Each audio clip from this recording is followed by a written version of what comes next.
Hello lovely butterfly, welcome back to my channel where it's all about connecting you with your creative enthusiasm. I know it can be pretty daunting for the beginner art journaler to figure out what it is that you should buy to start art journaling. What should you get first? And it is a question that I get a lot. So I thought that it might be a good thing to do a video and to show you my 5 all-time favorite art journaling essentials.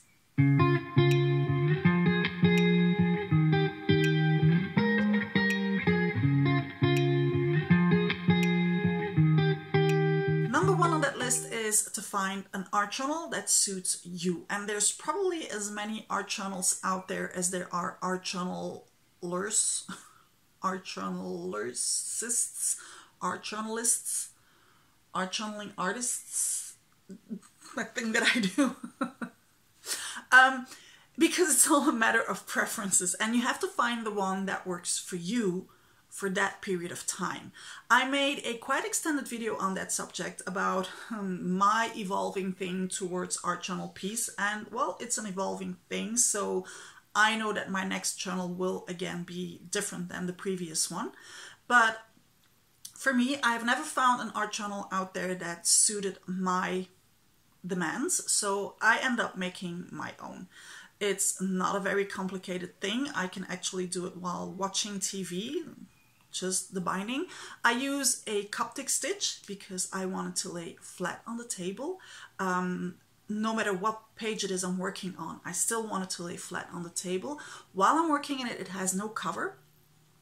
This allows me to put it flat on the table, but also to keep the cover nice and neat and only put it around the journal when I'm done with that particular journal, if it has been nice to me.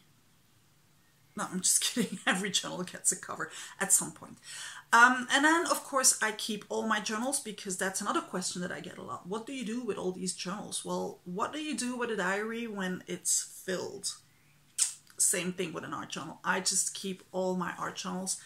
And yes, I have a lot of them stacking up somewhere in the house. Woo. Number 2 in this list is stencils, and that might not be the one that you expected to be number 2, but I looked at all those years that I have been busy with art journaling, and stencils is something that always comes back a lot, used with different kind of mediums. One in particular often comes back, so that will be number three. But yes, stencils. I have been a big fan of stencils since I've started with art journaling, and that's the reason that I design stencils, because I really like them.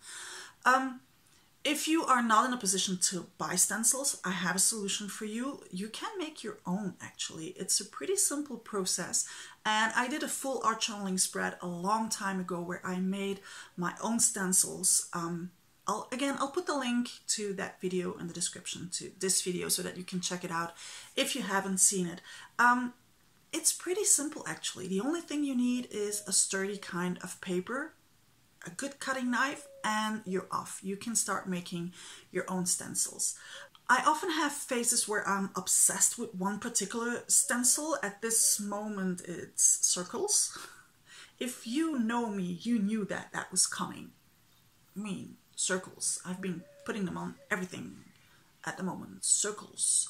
But at some point it always fades out and then a new obsession comes up. So I don't fight that obsession. I just indulge, and well, I know that at some point something new will come along that will grab my attention and that will hold my attention.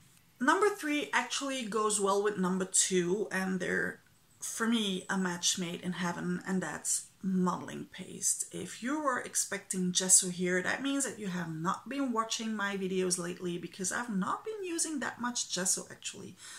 Modeling paste, on the other hand, yes. Modeling paste through a stencil, modeling paste without a stencil. And I actually like using modeling paste without the stencil, but then combine it with something else, like for example a stamp, stamping into the modeling paste to create dimension in a different kind of way. I also use my kitchen roll as a stencil to use with my modeling paste. Again, I have a video for that, link in the description. Even if that's the only thing that I have to journal with, like no stencils, no stamps, no gesso, no glue, no whatever. If I have modeling paste, I'm good. I'm journaling. A number 4 are water-soluble colors. I like my colors to blend with water in some kind of way. Now, I know if you're a fine art artist and you've seen me blend my acrylic paint with water, you're probably not that happy, but I'm not into fine art. I'm into having fun in my art journal. And if my acrylic paint reacts well to the water, if it's pigmented enough to take the water and still look like color when it goes on the paper, I'm good.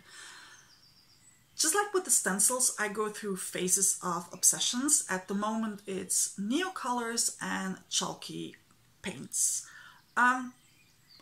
Again, I indulge because I know that at some point something else will come along, and then again I will be going with that. I've had phases of spray inks. Again, they work so well with water. I've had phases of oil pastels, and those do not work with water. Maybe that's why that phase didn't last that long. But yes, as long as I can blend my colors with water, I'm a happy camper. Last but not least in this little list are stamps. And you were probably not expecting to have that one as number 5, being a stamp designer myself. But when it comes to art journaling, yes, I do like stamping here and there, but that is not my main thing go-to when I'm art journaling. The 4 others that I mentioned earlier in this video, those are my go-to. I will add stamping in the background. Sometimes I even add stamping as my focal point, but it tends to be more of a non-priority to use a stamp as a focal image in my art journaling. In the background though, much more.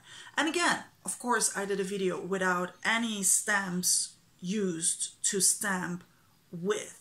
Again, I'll put the link in the description of this video. It might give you some ideas of getting going without stamps while you're actually stamping. So that concludes this little video of my 5 art journaling essentials, and I would like to know, what are your art journaling essential? Even if you are a beginner art journaler, art journalists, how do you even say that? Maybe you already have that one little thing that you cannot do without. If you've been journaling for a long time, you probably have a very set list of what are the art journaling essentials for you. Was that even proper English? Ooh. But I would like to know. So let me know in comments so that we can get this discussion going. Don't forget to subscribe to my channel so that you can join me again next time for a new Papillons Flutterings, or a new Journal on Monday, or a new A Layer a Day challenge. Meanwhile, don't forget to put down a layer a day. Butterfly kisses.